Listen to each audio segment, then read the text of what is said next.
Ben Shapiro is continuing his tour right now, so we have some really good clips of it, the best of which are with Stephen A. Smith. And Stephen A. Smith, obviously, he's a liberal, he's on the left, but he's more reasonable. And you can see in these videos that I'm about to show you that he is actively becoming more and more red-pilled as Ben Shapiro talks to him.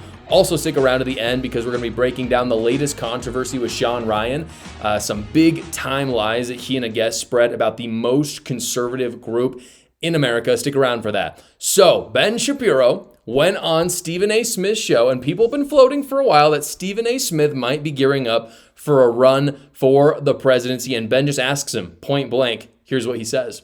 Do I think that there are Democrats who I would consider to be interesting? Stephen A. Buddy, what? You gonna run? What's the story? I ain't trying to do that. I mean, listen, I can't. Listen, the only reason I say, honestly, Ben, I'll tell this to you right now in front of your face. The only reason I say that I keep the door open and I consider it because I'm so disgusted with what I'm seeing. I'm a centrist, which I know you are not. Okay, but to me, I'm the kind of person that I could be in office and like, yeah, that's a damn good idea. And I don't care that you're an opponent. It makes sense. It makes sense. If it's good for America, it's good for America. Do the right thing, as opposed to being a prisoner to somebody on the left that's or the right or the extreme right that's padding my wallets, and I'm just doing what's in my best interest instead of the best interest of the country. And I'm not down for that. I'm living a very good life. I have no desire to be a politician, but I do leave the door open because I'm not scared to confront corruption. And I believe anybody that's not looking out for the best interest of the country, I consider them tantamount to corrupt. Okay, so surprisingly, Stephen A. actually has a pretty good read on politics, I think. If you're willing to just simply call out good politics or good policy for good policy and bad policy for bad policy, and not be partisan about it, I think politics is probably not for you, to be honest, because you're just too normal if you just want the best for our country. It's just too simple because as sad as complicated as it is, our country really is built on this idea that bad men most likely are going to be in charge. That's literally what it's built on. That's kind of the James Madison theory of it. It's what Milton Friedman said. I think that's absolutely true. The thing that protects our country from corruption is conflicting interests as well as checks and balances. It's not that good men are necessarily going to be in charge. Again, that's sad, but it's true. And that's why Biden didn't blow up America when he was president, for example. It got a lot worse. It wasn't great. Got harder for a lot of good Americans, but ultimately those checks and balances stood, and that's why Trump was able to come in and reverse a lot of his disastrous policies. It seems in this that Ben Shapiro feels the exact same way about politics because Stephen turned it on him. I thought this was really interesting. Asked him if he would ever be president. Take a look. What I've said, and someone once asked me, if you ran for president, which I would never do, if you ran for president, what would you campaign on? And what I said is, I would campaign on, I'm going to get everybody out of the way so you can solve your own problems. That's all I can do. I can't solve your problems for you. You can solve your problems for you. What I can do is remove the obstructions that stand in your way, that, policies that, for example, are biased against you or a group like you. Like I can get rid of that, but I can't make you succeed. Mm-hmm. I can't make a poor person rich. What I can do is create conditions where if a poor person makes good decisions, that they will get richer. Mm-hmm. Right? That's the best I can do. But no politician is going to tell you that, because if a politician says that, then it puts the onus back on you to make good decisions. And that is the truth. There is literally zero incentive for a politician to tell you that you don't need them.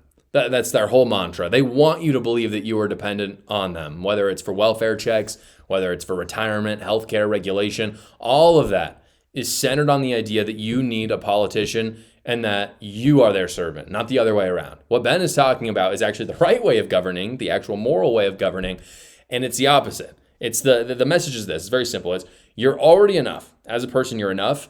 I'm just going to make sure that nobody tries to come and take away what makes you great. That is, and frankly, that's Jesus' message. That is proper governing. That's proper leadership. And now you have the decision, again, to use that greatness or not. But you don't have to use it. I mean, if you want to just be mediocre in your life, you can. That's freedom. But if you have the greatness, which I think everybody does to some degree, and you want to use it, you can do something about it. And it's a much more uplifting message. It's one that doesn't lead you toward tyranny, I think, which it seems we're closer toward each election cycle. So all of that was kind of the friendly banter part of the interview between Stephen and Ben. But then Ben kicks into gear. He goes into red pill Stephen. He's actually trying to convince him. It works pretty well. Take a look. But America is not what it used to be. Wouldn't you concede that? No. That you wouldn't concede that it's not what it used to be? No, I think that America is in many ways better than it ever was. I mean, I think that... Why? Because, name a time in American history that was better for, say, Black Americans. I can't. I'm not going to deny that. I don't think it's great right now, but I'm certainly not going to imply that this is as bad as it was in the 60s and the 50s and beyond and before Even that. the 80s. I'm I mean, saying, like, right. I mean, like, obviously to some yeah, I degree, mean, no question about that. I'm not going to make that this argument. is sort of the problem that I have is people kind of look back to a storied past and they tell themselves a story about it. On the right, they tend to say things like, well, if it were only like the 1950s, and if only we had the manufacturing jobs we had in the 1950s. And I kind of sit there and I say, well, really? I don't think you'd want to sit in like a Ford factory in a rivet 8 hours a day. Like you sit in an air-conditioned office and your main physical threat is sciatica. I really don't think that's the same thing. And you know, there tends to be a belief that your parents had it better than you did. No, your parents lived in an era where you had to go to a payphone to call your family and spend $1 a minute to do so. And now you have a magical machine in your pocket that gets you any piece of information you could ever want instantaneously. And you can order any product for cheaper than anybody in human history, and it will be at your door inside of 2 days. So that's not to say there aren't problems. There for sure are problems. But you know, the idea that anybody on Earth or in all of human history who's airdropped into the United States wouldn't look around and go, holy, like this is kind of amazing. He's absolutely right, in my opinion. For all the problems economically that we have now, it has never been better. Not even close. I know there's problems. For sure we've got problems, but people in the 70s did not even have AC for the most part. They couldn't communicate with someone unless they were in the same room with them, again, for the most part. So, and they're not going on vacations like people are today to other countries. Vacation back then meant driving 12 hours to the nearest beach in America, unless you were super, super rich. And this brings up a really interesting point, I think, that Ben should have brought up, but he didn't. And it's that the whole Trump slogan and the movement itself is called MAGA, Make America Great Again.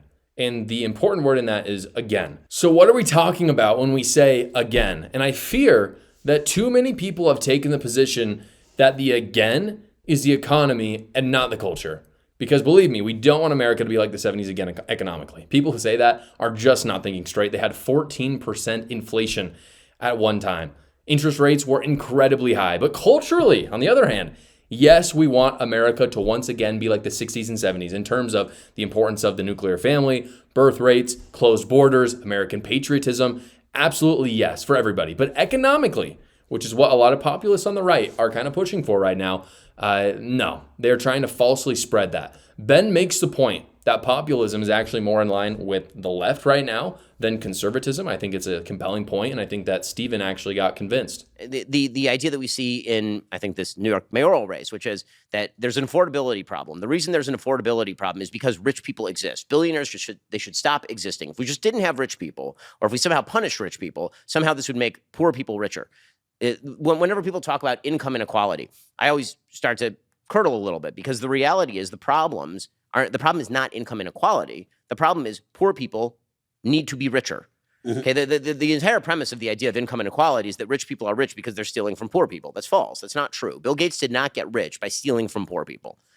Jeff Bezos did not get rich by stealing from poor people. That is not how you get rich. Okay. Unless you're living in a hunter-gatherer society, in which case your wealth is very much limited to how many berries and deer limbs are in your society. The way that people get rich is by innovating, risk-taking, creating better goods and services. But a politics that says your problems, your upset at the world is not your own fault. It's the fault of the free market. It's the fault of private property. It's the fault of that billionaire over there. Let's go and tear him down.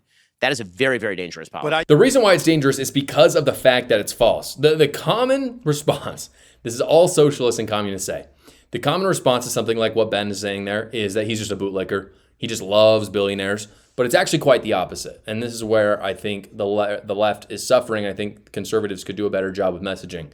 Anyone with a basic knowledge of economics knows that Zohran Mamdani's policy actually hurts the working class more than the billionaires, because billionaires can weather the storm of inflationary policy. They can. It sucks, but they've got most of their net worth in assets, and those assets are appreciating at a rate faster than the inflation. But working people don't have a lot of their net worth tied up in assets. Maybe their home, but that's about it. Poor people don't weather inflation well, and teaching people that they're screwed and can't do anything about their situation is a recipe for disaster. That's all socialists peddle. That's all Democrats are peddling right now. It's very self-fulfilling. When you teach people that they can do whatever they want, they actually go and do whatever they want for the most part, and then they get rich, and that's good. That's the goal. The goal is not eliminating wealth inequality. I think that's a stupid goal. Wealth inequality does not matter. I've had several debates with people on this, from the left, from the right. I cannot get a straight answer. Maybe you could tell me in the comments below if you're a leftist listening, why wealth inequality on its own matters. It's a thing that socialists tell themselves matter because they are jealous and envious.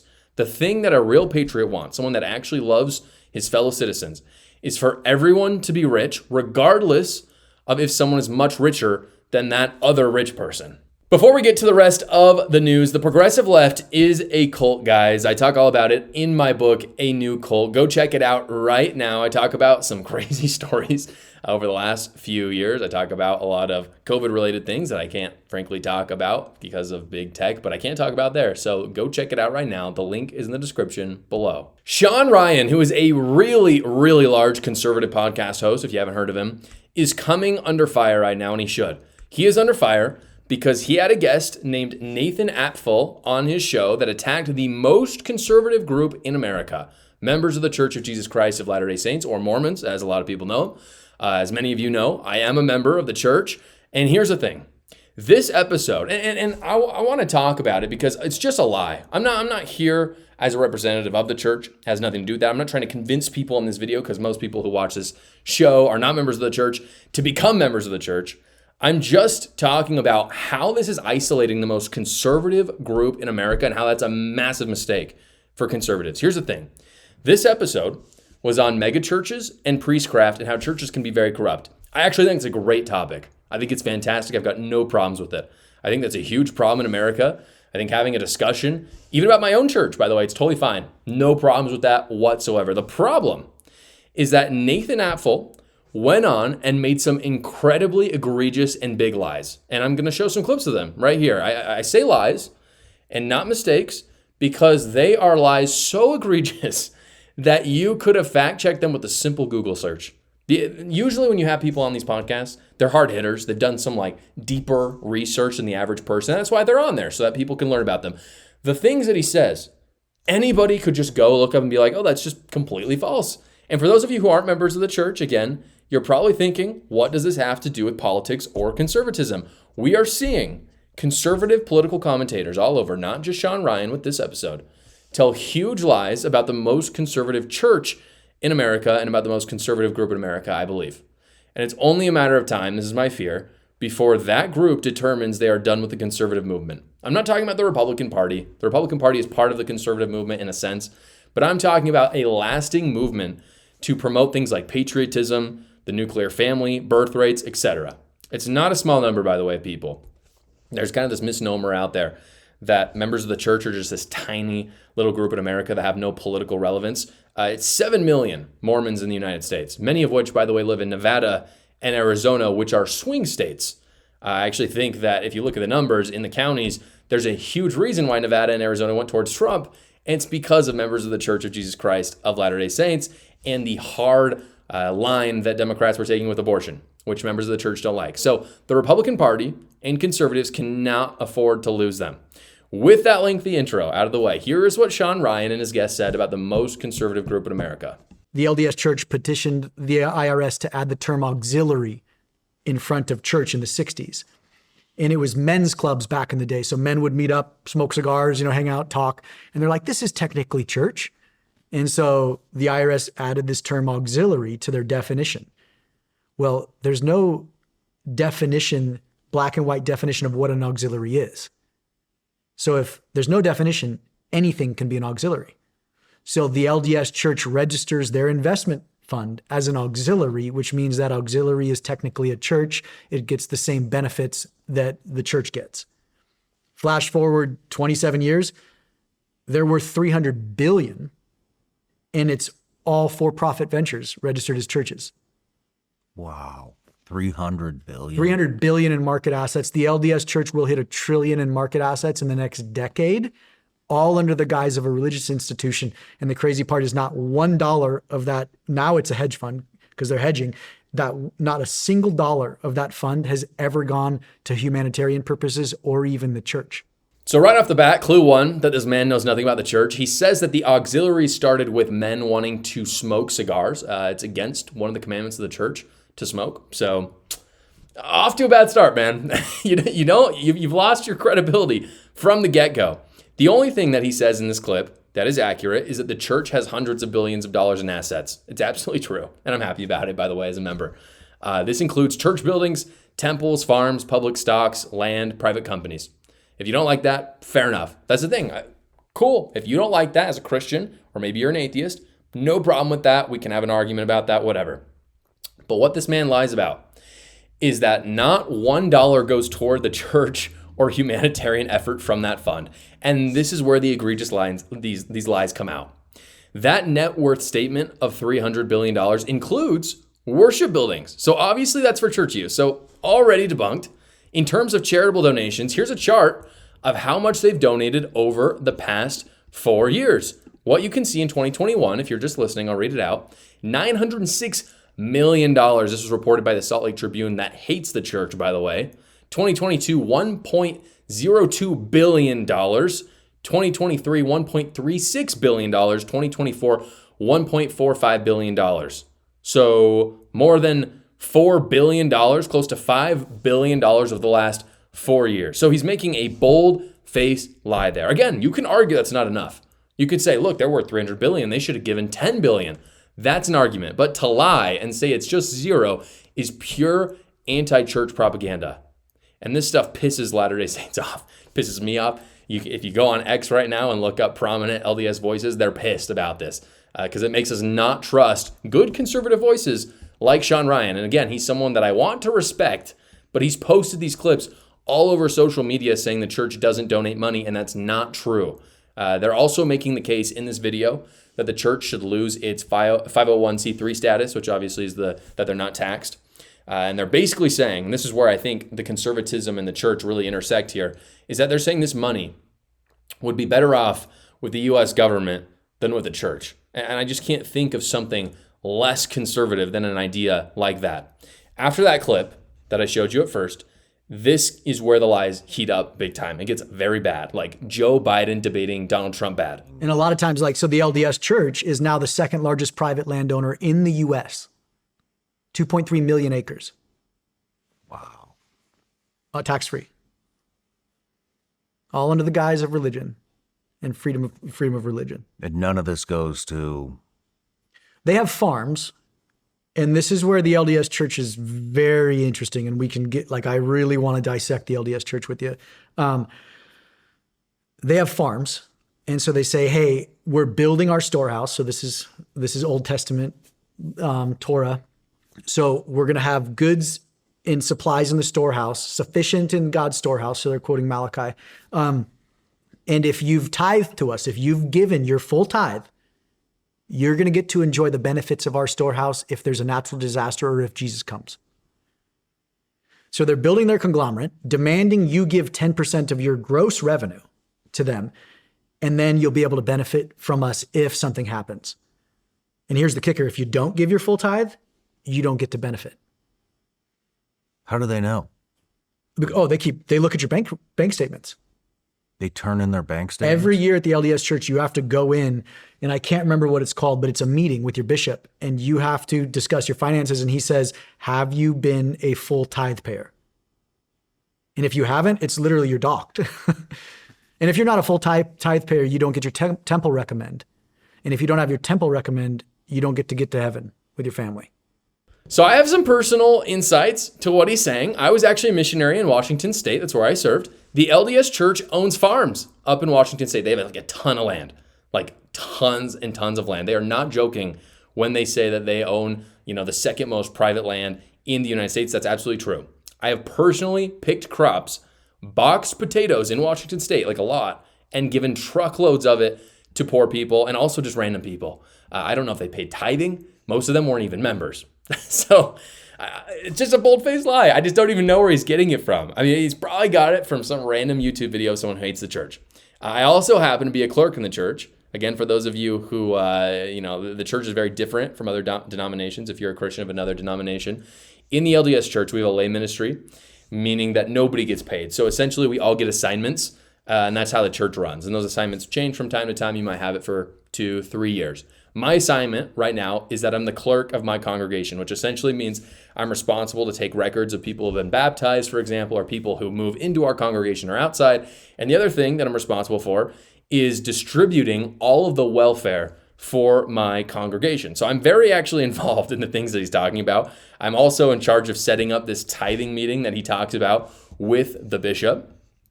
Let me be very clear.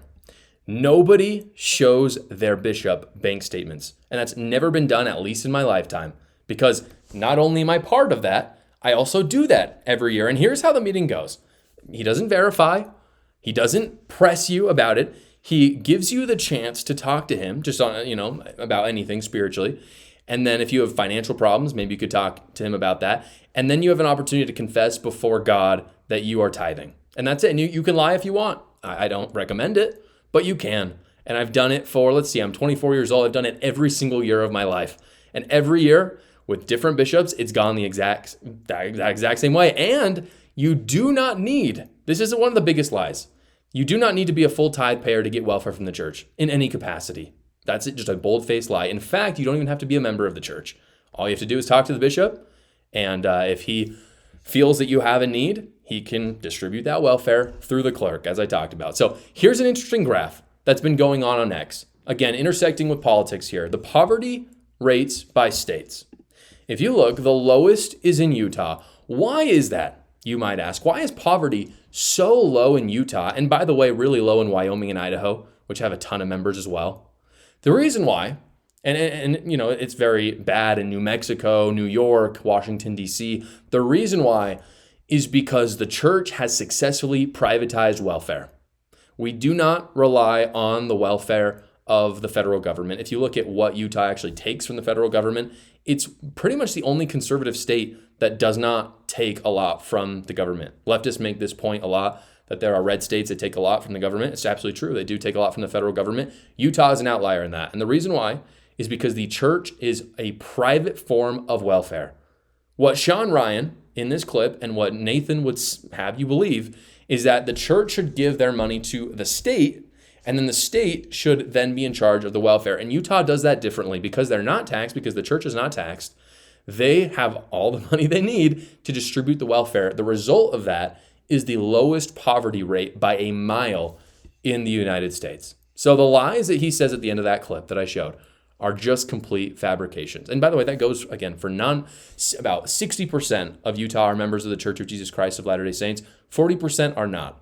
So if the welfare was only going to that 60%, I guarantee you the poverty rates would not be that low. Here's the question with all of this. Who is fabricating these lies? Where is it coming from? Nobody would love to see the church fail, and most conservative groups in America turn on Republicans more than the left. More than the left. The left wants this. That's where it's coming from. The lies are coming from leftists ultimately. And they hope to trickle it down through people who are either willfully lying like Nathan or being useful idiots like Shawn Ryan. And again, it hurts me to say that because I like Shawn Ryan. I like him on most things, but he is so mistaken on this, and he is going to lose his LDS audience because of it. They're stupid enough to fall for it, and they do the dirty work of the leftists. Cabot Phillips over from the Daily Wire did the exact same thing just about 2 weeks ago. He posted a kind of string of slurs against the church that were completely, they're just lies about our history. Not controversial ones either. Not like, oh yeah, he could be right. No, like ones that have been debunked time and time again. And again, where did he get these lies? I guarantee you, he got them from a leftist journalist on YouTube. I guarantee you that's where it is, some YouTube channel. So again, don't fall for it, guys. Conservatives cannot afford to lose the most conservative group in America. One of my favorite things about this show is being able to interact with you guys directly, and that's why I've created my new Substack. It's completely free to you. It's a weekly newsletter that comes into your email, and I'm able to talk about things that I just can't talk about here. I'm also able to interact with you directly, so go check it out right now. The link is in the description below. Thank you so much for watching this episode, everybody. Please like the video so other great patriots like yourselves will see it, and you can tune in every single weekday at 6 p.m. Eastern for the live show, or you can watch another video right here.